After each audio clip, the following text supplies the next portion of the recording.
தமிழகம் எங்கும் இருந்தும் பல மாவட்டங்களிலிருந்தும் முன்னாள் படைவீரர்கள் என்று படைப்பணியில் இருந்த யுவகுமார் என்ற ஒரு இளைஞரின் வீடு அது வீட்டினுடைய புறம்போக்கு நிலத்தில் கட்டப்பட்டதாக சொல்லி இடிக்கப்பட்டு அதன் பின்னர் அவர் மன உளைச்சலுக்கு ஆளாவதை மனதில் கொண்டு நாங்கள் அனைவரும் இன்று ஆர்டிஓ தூத்துக்குடி குட்டியாத்தம் அவர்கள் அலுவலகத்திற்கு நேரில் சென்று அவரிடம் மனு வழங்கி படை வீரர்களுடைய மன உளைச்சலை தடுக்கும் நடவடிக்கையில் படை வீரர்களுக்கு நலன் பயக்கும் விதத்தில் உடனடியாக 3 சென்ட் நிலமும் அவருடைய தகப்பனார் பெயர் உள்ள நிலத்திற்கு ஒரு வழித்தடமும் வழங்க வேண்டும் என்றும் குடிசை மாற்று வாரியம் மற்றும் வேறு வாரியங்களிலிருந்து ஒரு வீடு வழங்க வேண்டும் என்று கோரிக்கை வைத்தோம்.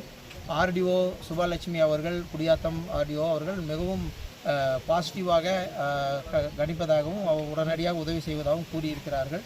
இதன் சார்பாக தமிழகத்தில் உள்ள அனைத்து முன்னாள் படைவீரர்களுக்கும் அரசு அதிகாரிகளுக்கும் நன்றி தெரிவித்துக் சார். நான் லெஃப்டினன்ட் கர்னல் நாகராஜனுங்க.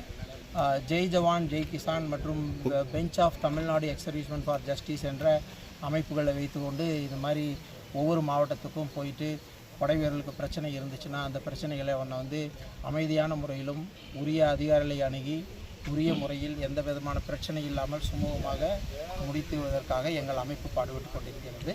அதுதான் எங்களுடைய பங்களிப்பு. அதற்காகத்தான் நாங்கள் இன்று வந்திருக்கிறோம் திருப்பூர் மாவட்டத்திலிருந்து.